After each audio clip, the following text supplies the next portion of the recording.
그러면 대통령 지지율부터 대통령 지지율 그리고 정당 지지율 짚어보겠습니다. 저희가 유일하게 주 중에 짚어보는 예, 지난주에 북한의 미사일 발사 여파 때문에 좀 빠졌죠. 이번 주에도 아주 소폭 하락세입니다. 8%포인트 소폭 하락했고요. 71.7%의 긍정평가가 나왔습니다. 부정평가는 21.5%였고요.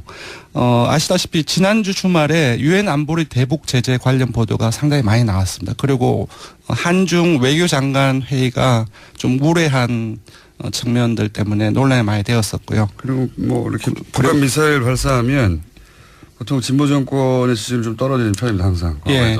그리고 월화 한 이틀 동안은 그 자유한국당 비롯해서 바른정당, 야3당이 그 현 정부의 대북 정책에 대해서 좀 일관되게 이제 공세를 좀 취하고 있는 상황이고요. 많이는 빠지지 않았지만 소폭 하락한 이유가 바로 이제 북한 미사일 발사로 이후에 계속 이어지는 이러한 여진들 때문이 아닌가 싶고요.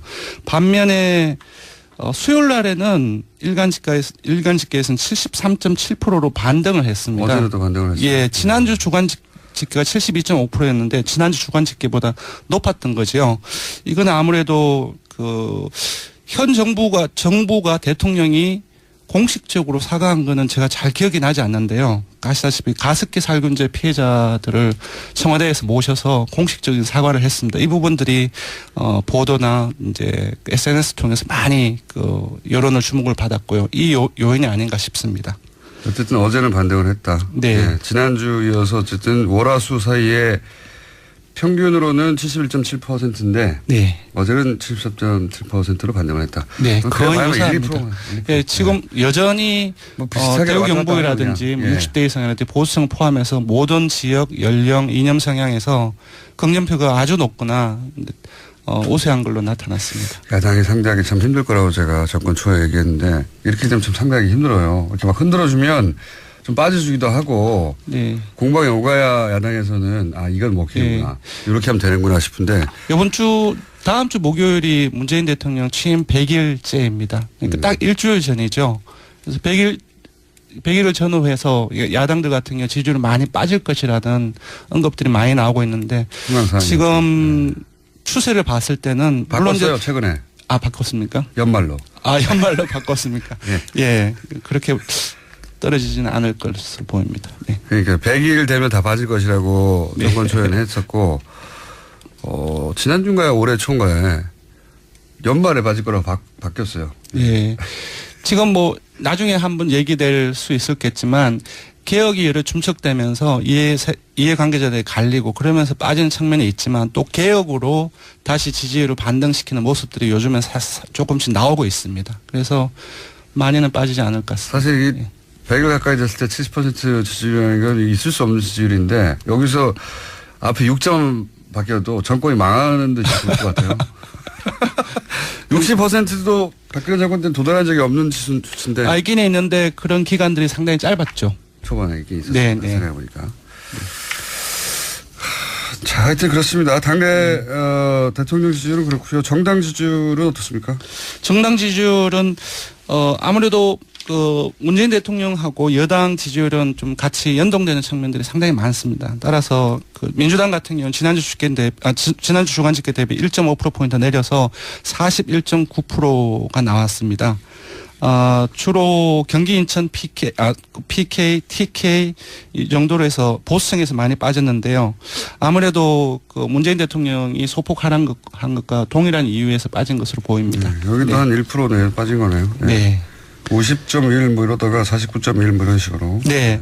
그다음에 국민의당을 한번 본다면 국민의당은 3위로 올라갔다면서요. 예, 지난주에 한 4%, 지지난주에 5%대 초반에서 지난주에 6.9%까지 올랐거든요. 지난 주말에 안철수 전 대표 당대표 출마. 예, 지난주 수요일 날에 출마 선언을 공식적으로 선언을 했고 월, 화, 수 3일 동안 지난주는 계속적으로 올랐습니다. 올랐는 원인이 뭐냐면은 19대 대선에서 안 후보에게 투표를 한 사람들 중에서 그 이전은 한 24% 정도가 국민의당을 지지했었는데 월, 화, 수 3일 지난 동안에 무려 한 39%, 40%까지 결집을 했습니다. 근데 그러니까 안철수는 지지했지만 국민의당을 따로 지지하지는 않았던 떠졌는데 이제 한 3일 동안에 당대표 출마 선언하는 과정에서 올랐는데 아시다시피 주말을 경과하면서 또 어제까지도 계속 당대표 출마 논란이 당내에서 계속 되지 않았습니까?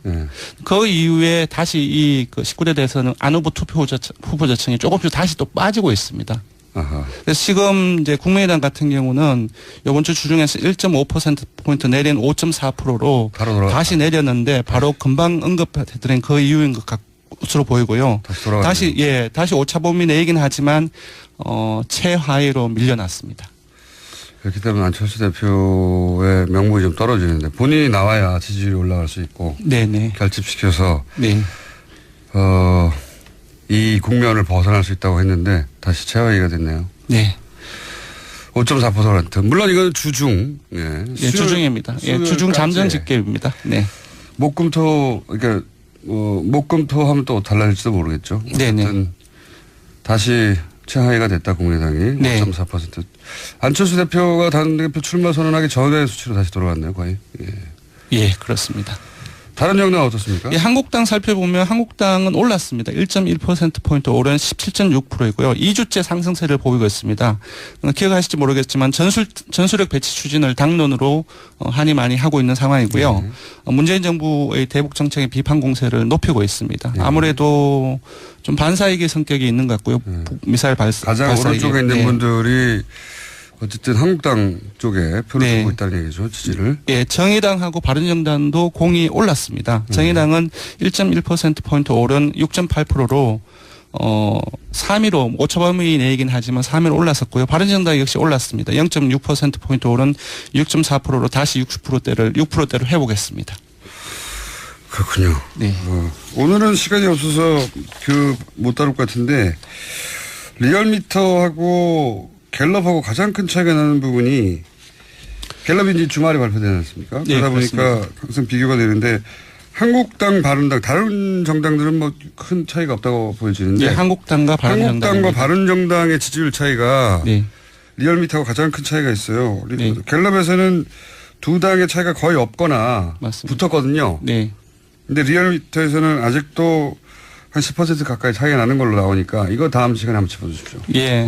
그러니까 한국갤럽과 같은 상황이면 보수층이 거의 와해된 상황이라고 보면 되는데요. 나중에 한번 봐야 될 것 같습니다. 네. 자, 마지막으로 저희만 하는 이번 주 현안 조사. 이번 주 뭘 했습니까? 이번 주 지난주에 8.2 부동산 대책이 발표되었고 그 이후에 종부세라든지 재산세라든지 이 부동산 보유세 관련해서 논란이 좀 있었습니다. 예. 보유세. 부동산을 갖고 있는 것만으로 세금을 때리는 과거의 종부세. 예. 예. 거기 뭐 똑같지는 않지만 어쨌든. 예, 맞습니다. 그렇게 생각하시면 되는데. 예, 이 조사를 한번 해봤습니다. 보유세를 지금은 그 카드를 마지막 카드로 두고 있는 것처럼 보여지는데 현 정부가. 네. 만지작거리긴 하지만 아직까지는 네. 이거까지 썼는데 통하지 않으면 큰일 나니까요. 네네. 근데 보유세를 만약에 높인다. 인상한다. 네네. 그럴 경우에 과연 찬성하겠는가? 네네. 네. 이거 여론조사가 왜 없었는지 모르겠는데 저희가 했습니다. 응답자들한테 세 가지 선택지를 드렸습니다. 하나는 8.2 대책의 효과와 상관없이 바로 올려야 된다. 효과와 상관없이? 예. 두 번째는 효과가 없을 때 그때 올리자. 네. 세 번째로는 효과와 상관없이 인상해서는 안 된다. 이 세 개를 드렸는데. 절대 반대. 예. 첫 번째가 가장 많이 나왔습니다. 즉각 인상안이 41.8% 응답이 나왔습니다. 그 다음도 반대보다는 효과 없을 때 그때 올리자. 조건부 인상이죠. 25.8%로 나왔고요. 70%가 가까이 되네요. 예. 효과와 상관없이 안 된다 인상은. 이 응답은 20.6%가 나왔습니다. 네. 68%가 70% 육박하는. 야. 예, 인상으로 보면은 조건부 이상이든지 아니면 적강 이상이든지 인상이니까 합치면 한 70% 육박을 하고 한 3배 이상이 반대보다는 많습니다. 하하. 그래서 지금 잠시 보면 지금 이 보유세 문제는 지금 8.2 부동산 대책이 투기 근절이라든지 주택값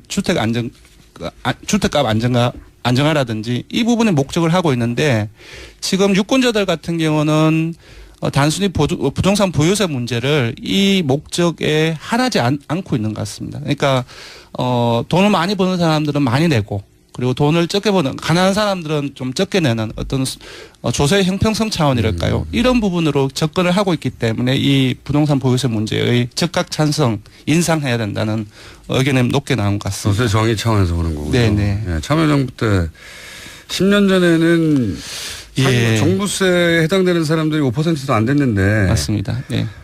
그때는 831 부동산 대책이라든지 또 그때도 마찬가지로 그 종부세 문제가 세금 폭탄 프레임들이 가동이 되어서 먹혔죠 그때. 예, 그때는 먹혔는데 지금은 이러한 저간의 상황을 보면은 좀 그때 세금 폭탄 프레임이 막히기 힘든 상황이 아닌가 그렇게 보입니다. 먹히기 힘든 상황이라고 해주십시오. 예, 먹히기 힘든 상황이 아닌가 싶습니다. 이것도 예상되네요. 네네. 대통령 지지층하고 비슷하게 겹치는 지난번 사드하고 지난주하고 비슷하게. 어쨌든 70% 가까이 보유세를 찬성하고 있다는 것은 예상과 다른 결과였습니다. 네네. 자, 여기까지 할 수 있었겠지만 개혁이 여러 중첩되면서 이해관계자들이 갈리고 그러면서 빠지는 측면이 있지만 또 개혁으로 다시 지지율을 반등시키는 모습들이 요즘엔 조금씩 나오고 있습니다. 그래서 많이는 빠지지 않을 것 같습니다. 사실 이 100일 가까이 됐을 때 70% 지지율이라는 건 있을 수 없는 지지율인데 여기서 앞에 6점 바뀌어도 정권이 망하는 듯이 보일 것 같아요. 60%도 박근혜 정권 때는 도달한 적이 없는 수치인데. 있긴 있는데 그런 기간들이 상당히 짧았죠. 초반에 있긴 있었어요. 네. 생각해보니까. 자, 하여튼 그렇습니다. 당내 대통령 지지율은 그렇고요. 정당 지지율은 어떻습니까? 정당 지지율은 아무래도 그 문재인 대통령하고 여당 지지율은 좀 같이 연동되는 측면들이 상당히 많습니다. 따라서 그 민주당 같은 경우는 지난주 주간 집계 대비 1.5%포인트 내려서 41.9%가 나왔습니다. 주로 경기 인천 PK, TK 이 정도로 해서 보수층에서 많이 빠졌는데요. 아무래도 그 문재인 대통령이 소폭 하락한 것과 동일한 이유에서 빠진 것으로 보입니다. 여기도 네. 한 1% 내에 빠진 거네요. 네. 50.1 뭐 이러다가 49.1 뭐 이런 식으로. 네. 그다음에 국민의당을 한번 본다면 국민의당은 3위로 올라갔다면서요. 예, 지난주에 한 4%, 지지난주에 5% 초반에서 지난주에 6.9%까지 올랐거든요. 지난 주말에 안철수 전 대표 당대표 출마. 예, 지난주 수요일 날에 출마 선언을 공식적으로 선언을 했고 5월 화수 3일 동안 지난주는 계속적으로 올랐습니다. 올랐는 원인이 뭐냐면은 19대 대선에서 안 후보에게 투표를 한 사람들 중에서 그 이전에는 한 24% 정도가 국민의당을 지지했었는데 5월 화수 3일 지난 동안에 무려 한 39%, 40%까지 결집을 했습니다. 근데 그러니까 안철수는 지지했지만 국민의당을 따로 지지하지는 않았던. 그런데 대우 경북이라든지 60대 이상이라든지 보수층 포함해서 모든 지역, 연령, 이념 성향에서 긍정표가 아주 높거나 우세한 걸로 나타났습니다. 야당이 상대하기 참 힘들 거라고 제가 정권 초에 얘기했는데 이렇게 되면 참 상대하기 힘들어요. 이렇게 막 흔들어주면 좀 빠져주기도 하고 공방에 오가야 야당에서는 이건 먹히는구나. 이렇게 하면 되는구나 싶은데 다음 주 목요일이 문재인 대통령 취임 100일째입니다. 그러니까 딱 일주일 전이죠. 그래서 100일을 전후해서 야당들 같은 경우 지지율이 많이 빠질 것이라는 언급들이 많이 나오고 있는데 지금 추세를 봤을 때는 바꿨어요 최근에. 바꿨습니까? 연말로. 연말로 바꿨습니까? 예, 그렇게 떨어지지는 않을 것으로 보입니다. 네. 그러니까 100일 되면 다 빠질 것이라고 정권 초에는 했었고 지난주인가요? 올해 초인가요? 연말에 빠질 거라고 바뀌었어요. 예. 지금 뭐 나중에 한번 얘기될. 그러면 대통령 지지율부터 대통령 지지율 그리고 정당 지지율 짚어보겠습니다. 저희가 유일하게 주 중에 짚어보는. 지난주에 북한의 미사일 발사 여파 때문에 좀 빠졌죠. 이번 주에도 아주 소폭 하락세입니다. 8%포인트 소폭 하락했고요. 71.7% 긍정평가가 나왔습니다. 부정평가는 21.5%였고요. 아시다시피 지난주 주말에 유엔 안보리 대북 제재 관련 보도가 상당히 많이 나왔습니다. 그리고 한중 외교장관 회의가 좀 무례한 측면들 때문에 논란이 많이 되었었고요. 그리고 뭐 이렇게 북한 미사일 발사하면 보통 진보 정권의 지지율 좀 떨어지는 편입니다, 항상. 예. 그리고 5월화 한 이틀 동안은 그 자유한국당을 비롯해서 바른정당, 그러니까 야3당이 그 현 정부의 대북 정책에 대해서 좀 일관되게 이제 공세를 좀 취하고 있는 상황이고요. 많이는 빠지지 않았지만 소폭 하락한 이유가 바로 이제 북한 미사일 발사로 이후에 계속 이어지는 이러한 여진들 때문이 아닌가 싶고요. 반면에 수요일 날에는 일간 집계에서는 73.7%로 반등을 했습니다. 어제도 반등을 했어요. 예, 지난주 주간 집계가 72.5%였는데 지난주 주간 집계보다 높았던 거죠. 이건 아무래도 그 현 정부가 대통령이 공식적으로 사과한 거는 제가 잘 기억이 나지 않는데요. 아시다시피 가습기 살균제 피해자들을 청와대에서 모셔서 공식적인 사과를 했습니다. 이 부분들이 보도나 이제 SNS 통해서 많이 그 여론을 주목을 받았고요. 이 요인이 아닌가 싶습니다. 어쨌든 어제는 반등을 했다. 네. 예, 지난주 이어서 어쨌든 월화수 사이에 평균으로는 71.7%인데 네. 어제는 73.7%로 반등을 했다. 네. 거의 유사합니다. 1, 2%. 예, 지금 여전히